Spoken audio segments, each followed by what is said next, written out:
여러분은 비트코인이 몇 개 있으면 은퇴할 수 있다고 생각하시나요? 1개? 0.1개? 아니면 그보다 훨씬 적은 비트코인으로도 충분할까요? 2017년 비트코인을 처음 접한 이후 50개국을 여행하며 비트코인과 디지털 시대의 경제적 자유에 관한 컨텐츠를 만들어 온 비트코인 유튜버이자 교육자 루크 미키치. 오늘은 비트코인 프라하 2026에서 진행된 루크 미키치의 기조연설 내용을 소개해드리겠습니다. 아쉽게도 영상은 보여드릴 수 없지만 그가 연설에서 이야기한 핵심 내용과 논리는 그대로 전달드리고자 합니다. 그런데 이번 연설에서 미키치가 던진 이야기는 단순히 비트코인이 얼마까지 오를 것이라는 가격 전망이 아닙니다. 우리가 비트코인의 미래 가치를 계산하는 기준 자체가 잘못됐을 가능성이 있다는 것입니다. 영상을 시작하기 전에 분명히 말씀드리겠습니다. 오늘 영상에서 소개되는 수억 달러, 수십억 달러 수준의 비트코인 가격은 현재 확정된 사실이나 일반적인 시장 전망이 아닙니다. 루크 미키치 개인의 매우 강한 장기 가설과 사고 실험입니다. 따라서 숫자 자체를 투자 결론으로 받아들이기보다는 그가 어떤 논리로 이런 결론에 도달했는지를 중심으로 보시면 좋겠습니다. 그럼 그의 이야기를 따라가 보겠습니다. 미키치는 먼저 기존에 은퇴하려면 비트코인이 얼마나 필요한가 라는 계산에 두 가지 근본적인 문제가 있다고 주장합니다. 첫 번째는 비트코인의 미래 공급을 너무 단순하게 계산한다는 것입니다. 비트코인의 최종 발행량은 2100만 개입니다. 하지만 2100만 개가 모두 시장에서 자유롭게 사고 팔리는 것은 아닙니다. 잃어버린 비트코인이 있습니다. 오랫동안 움직이지 않는 물량도 있습니다. 장기 보유자의 지갑에 들어간 비트코인도 있습니다.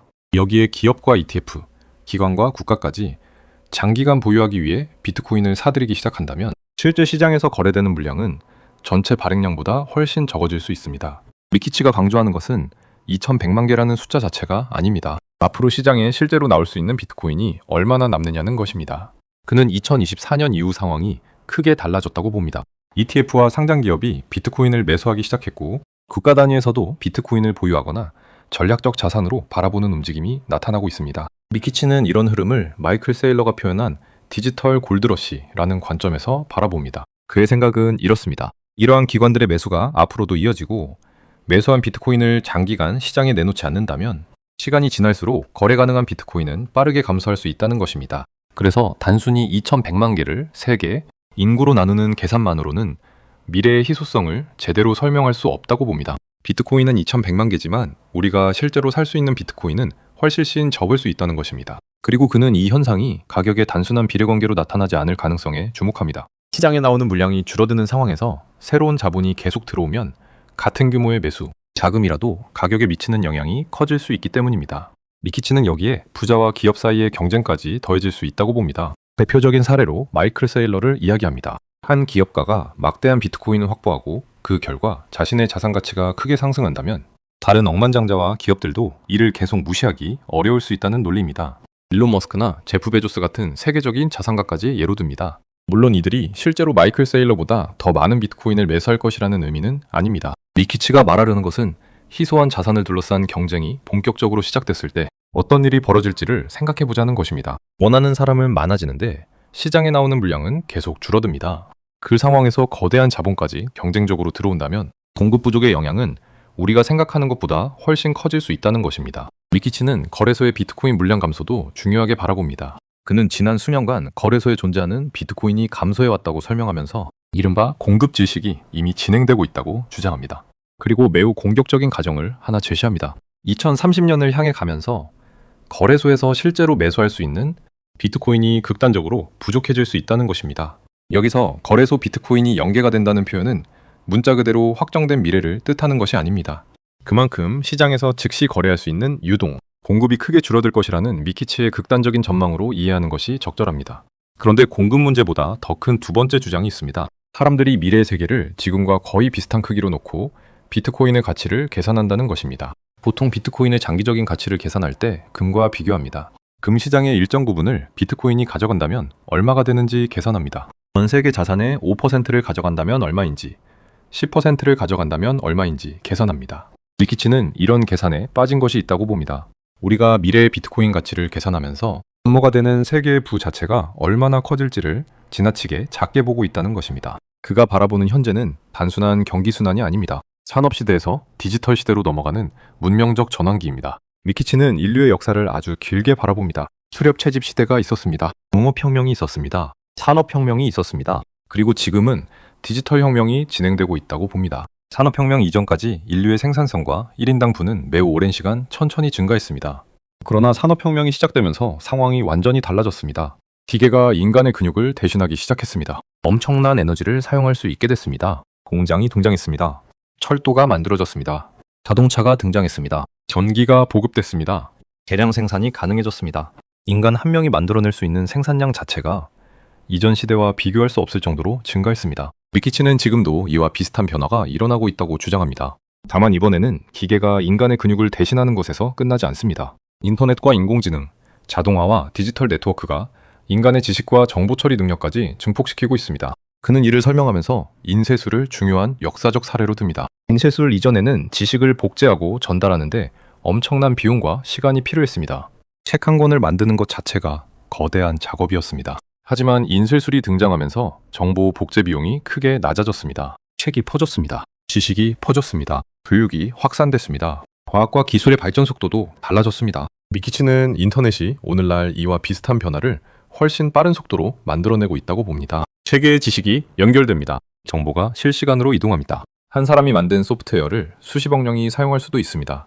여기에 인공지능까지 결합되고 있습니다. 그렇기 때문에 지금 우리가 경험하는 변화는 단순히 스마트폰이 조금 좋아지고 새로운 앱이 등장하는 정도가 아니라는 것입니다. 문명의 생산 방식 자체가 바뀌고 있다는 주장입니다. 그리고 이 지점부터 그의 전망은 상당히 공격적으로 변합니다. 미키치는 앞으로 수십 년 동안 세계의 부가 지금보다 10배, 더 극단적인 경우에는 100배까지 커질 가능성을 이야기합니다. 산업혁명 이후 인류가 만들어낸 생산성의 폭발을 생각하면 디지털 혁명 역시 우리가 예상하기 어려운 규모의 부를 만들어낼 수 있다는 것입니다. 그래서 그는 하나의 사고 실험을 합니다. 현재 세계의 부를 그대로 놓고 비트코인의 미래 가치를 계산하지 말자는 것입니다. 미래의 경제가 지금보다 훨씬 커진 상태에서 비트코인이 그 부의 어느 정도를 저장할지를 생각해야 한다는 것입니다. 예를 들어 세계의 부 자체가 10배 커진다면 비트코인이 차지할 수 있는 시장의 절대적인 크기도 달라집니다. 100배 커진다면 계산은 완전히 달라집니다. 그는 연설에서 현재 전 세계 부를 약 900조 달러 규모로 놓고 계산합니다. 그리고 세계의 부가 10배 증가해 약 9천조 달러가 되고 비트코인이 그 가운데 10%를 차지한다는 가정을 제시합니다. 이 가정에서는 비트코인 한 개의 가치가 2억 달러를 훌쩍 넘어가는 계산이 나옵니다. 여기서 더 나아갑니다. 세계의 부가 100배 증가하고 비트코인이 그 가운데 매우 큰 비중을 차지한다면 비트코인 한 개의 가치가 수십억 달러에 이를 수 있다는 극단적인 시나리오까지 제시합니다. 미키치는 연설에서 비트코인 한 개당 약 85억 달러라는 숫자까지 이야기합니다. 상상하기 어려울 정도로 큰 숫자입니다. 당연히 듣는 순간 이런 생각이 들 수 있습니다. 이게 정말 가능한 이야기인가? 미키치 역시 자신의 주장이 얼마나 극단적으로 들리는지 알고 있습니다. 하지만 그가 이 숫자를 제시하는 목적은 몇 년 뒤 비트코인이 정확히 85억 달러가 된다고 예언하려는 것이 아닙니다. 자신의 가정을 끝까지 밀어붙였을 때 어떤 결과가 나오는지를 보여주는 사고 실험에 가깝습니다. 세계의 부가 실제로 10배나 100배 증가할지는 알 수 없습니다. 비트코인이 미래 세계 부의 10%나 50%를 차지한다는 보장도 없습니다. 그가 제시한 승수 효과가 미래에도 같은 방식으로 작동한다고 단정할 수도 없습니다. 따라서 이 숫자는 미래 가격표가 아니라 루크 미키치의 초강세 시나리오로 받아들이는 것이 맞습니다.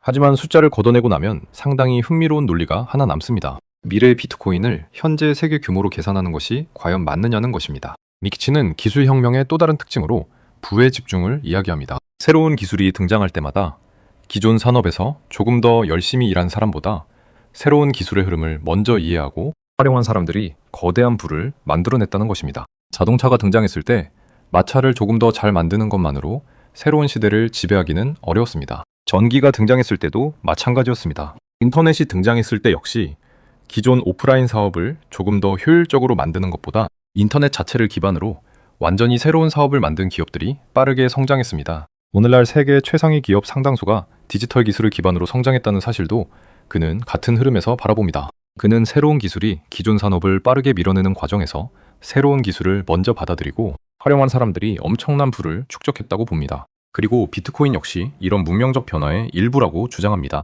그의 표현을 빌리면 비트코인은 단순한 디지털 금이 아닙니다. 그는 비트코인을 경제적 싱귤레리티라고 표현합니다. 경제의 작동 방식 자체를 바꿀 수 있는 기술적 전환점으로 보는 것입니다. 그가 이렇게까지 비트코인을 높게 평가하는 이유는 비트코인이 단순히 새로운 투자 자산 하나를 추가한 것이 아니라고 보기 때문입니다. 인터넷이 정보를 디지털화했다면 비트코인은 디지털 환경에서 희소한 가치를 소유하고 이동시키는 새로운 방법을 만들었다고 보는 것입니다. 복사하면 똑같은 것이 무한히 만들어지는 디지털 세상에서 공급량이 제한된 디지털 자산을 만들어냈다는 점을 중요하게 평가합니다. 그래서 미키치는 비트코인을 금의 디지털 버전 정도로 평가하면 미래 가치를 크게 과소평가하게 된다고 주장합니다. 그가 산업시대와 디지털 시대의 전환을 계속 강조하는 이유도 여기에 있습니다. 우리는 미래를 생각할 때 대부분 직선으로 생각합니다. 올해 경제가 이만큼 성장했다면 내년에도 비슷하게 성장할 것이라고 생각합니다. 올해 기술이 이만큼 발전했으니 내년에는 조금 더 발전할 것이라고 생각합니다. 하지만 기술 발전은 항상 그렇게 움직이지 않습니다. 여러 기술이 동시에 발전하고 서로 연결되기 시작하면 변화의 속도가 급격하게 빨라질 수 있습니다. 미키치는 인간이 이런 지수적인 변화를 직관적으로 이해하는데 매우 약하다고 말합니다. 그가 연설에서 소개한 재미있는 비유가 있습니다. 종이를 계속 반으로 접는다고 생각해 보십시오. 두께는 한 번 접을 때마다 2배가 됩니다.